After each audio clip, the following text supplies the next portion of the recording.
Let's take a look at Ara History Untold, some of the detail around this 4x come 6x grand strategy game that almost looks like a bit of a love child between Cities Skylines and Civilization 6. My name is JumboPixel. Consider subscribing to help us reach our goal of 66666, and let's jump in and take a look at Ara History Untold. Starting with what is Ara History Untold? Well, initially, we compared it to something like Civilization 6 or Humankind, a 4x historical strategy game where you choose a leader, move through some eras, research some technologies, and build up a great big civilization. And I think it would be fair to say that you could probably do the same thing in Ara, but it's approaching it quite differently. Initially, they talked about how they viewed their game to not be a 4x game, with exploration, expansion, exploiting and exterminating being the key focus, but actually that there was a bit more to this.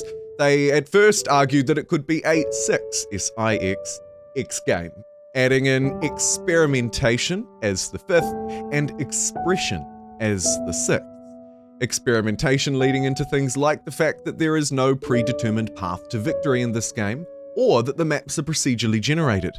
And then on the expression front, here they're talking more about feeling like a human, making human decisions, emerging based on the different kinds of play styles and strategies that might be involved in this game. Now, it would be fair to say that this framing wasn't necessarily well received by everybody, shall we say. So they moved through to giving more of an explicit and clear explanation, and also to separate themselves a bit, I think, from some of the more traditional 4x strategy games. They said, look, okay, here are the key facts. This is a turn-based game. It's historically referenced and driven. It's about strategy, not tactics, and it's big, not revealing the specific number of players or the specific map size, but teasing many times that we should expect this thing to be large, and I really hope that is the case. So if it's not quite 4x or 6x, perhaps grand strategy is a better fit. They say, yeah, maybe it could be, but more broadly, we can't quite fit this into a definition, so here's how we describe it. They say Ara History Untold is at its core an evolution in turn-based historical grand strategy, with no preset paths to victory, leading to endless possibilities. Your choices will define the world you create, your experience, and your legacy. Inside of Ara History Untold's developer diaries, they've talked a lot about it being a living world that we're in. It's a procedurally generated world to begin with, and that will, of course, have flow-on effects as to how the AI behaves, but more broadly, it's a living world that they've slowly added to through graphical improvements, microflora on the forest floors, as you can see, different cloud renderings, and other things to make the world look more visually appealing. And we'll talk maybe a bit more about that later in the video. But also, of course, the world and its biomes are crucially important as to how we build cities and how we actually play the game ourselves. Inside of Ara History Untold, at the moment at least, there will be around 12 different and distinct biomes. These can also include dangerous wildlife that we'll have to sort of take care around, and a myriad of natural resources, both discoverable and ones yet to be discovered, of course, depending on your technology level.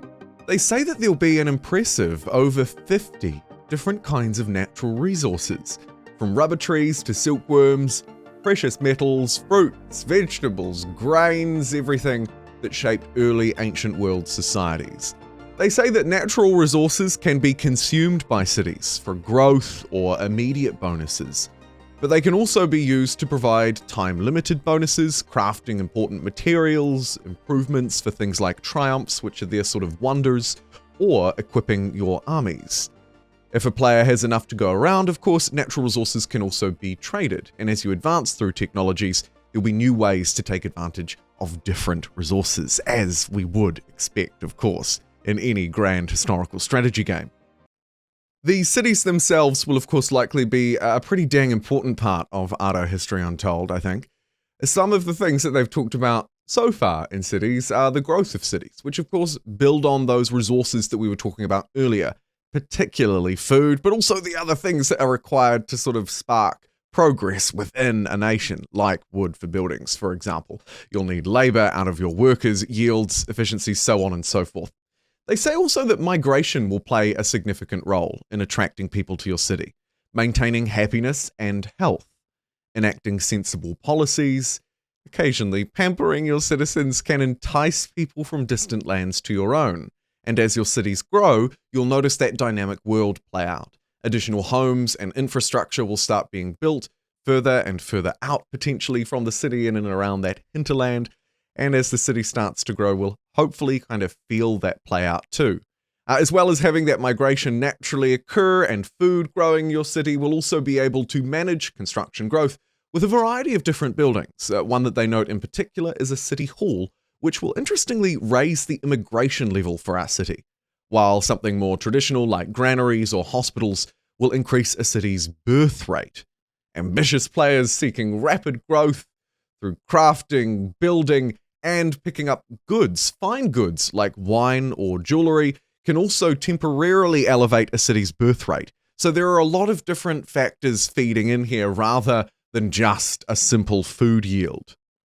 How we construct, build, design our cities has an almost Cities Skylines-like impact on the people within, with citizen stats across 5 categories: happiness, health, prosperity, education, and aesthetics. Happiness, a positive or higher amount, adds production, immigration, and the province becomes more resistant to sieges. If you're low on happiness, then the stats are reduced instead. Additionally, if happiness ever reaches the lowest tier, this will trigger a revolt within the province. When it comes to health, having a healthy population results in faster growth and resistance to diseases. Interestingly, Ara has diseases. Lower health sees provinces' population rapidly die off and opens the door to more disease.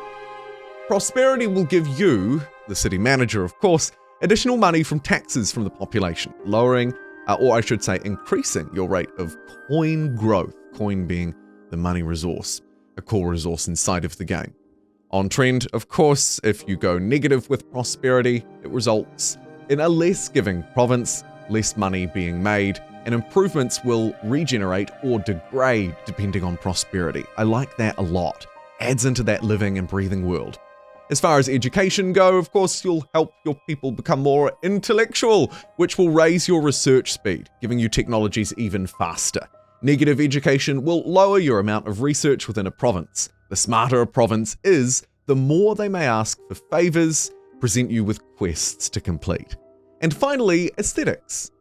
While positive, aesthetics affects all of the other citizen stats: happiness, health, prosperity, and education, raising them all up. Your religion will spread faster in a province as well, while having negative aesthetics won't diminish your other citizen stats, but your religious spread will be lowered. Looking at individual gameplay mechanics that might set Ara History Untold apart, and doing it relatively quickly because I'm conscious that we don't have a huge amount of material for your eyeballs for this kind of stuff. Ara History Untold is divided into 3 historical acts, and each act makes up various eras of human history. For example, Act 1 begins with ancient history and continues through the Bronze Age and Iron Age before ending in the Antiquities era. Act 2 runs from the early Middle Ages to the Renaissance and Enlightenment, and Act 3 presents the most recent eras, from the Machine Age right the way through to an unpredictable future age. I like the sound of that one in particular a lot. But the important thing about this act system is that at the end of each act, nations are sorted in accordance with how well they've done, a relative level of prestige.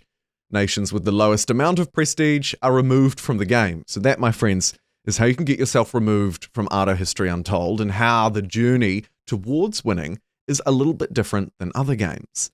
Prestige is gained, they say, from a number of sources, including culture, warfare, science, religion, and more. Maybe, and this is just me guessing, a little bit speculating here, slightly similar to Humankind's fame-based approach here.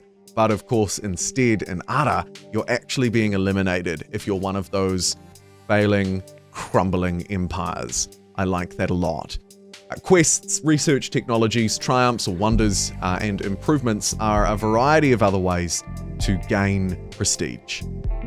And the final break from the mold that I'd like to quickly cover in this video are simultaneous turns. During your turn in Ara History Untold, your orders, commands, improvements, commissioned buildings, goods, etc. are added to a queue, and at the end of everyone's turns, all nations' queues are simultaneously processed in an orderly fashion. At the beginning of next turn, you'll receive reports and notifications on the results of the choices that you made, the orders that you queued up, and the visible choices of your opponents. A quick note, if there's a conflict, for example, two armies from nations at war try moving into the same region, the faster army, measured by its initiative rating, will move first, the slower will move second. They say that one of the key things that they've added in to support this approach is a timeline, which lets you look ahead a little bit to predict the outcome of your choices and adjust other plans turn by turn. Ara isn't the only game to have taken this approach, but they say it's the only one at a scale of a true 4X historical grand strategy game to do so, which I suppose brings me towards a natural conclusion for this game. Ara History Untold has released in some technical alphas. Signing up to their insider program might get you access to play it, so you could check it out a little bit early ahead of time. It's developed by Oxide Studios, a studio who, having a quick look at their website, doesn't seem to have produced a lot of stuff, or at least not a lot of stuff necessarily inside of the historical genre, though strategy does seem to have been their thing. The game is also published by Xbox Studios, so there's a big name publisher, assumedly, behind this bad boy. So thank you for joining me to take a look at Ara History Untold, releasing in early, I assume 2024.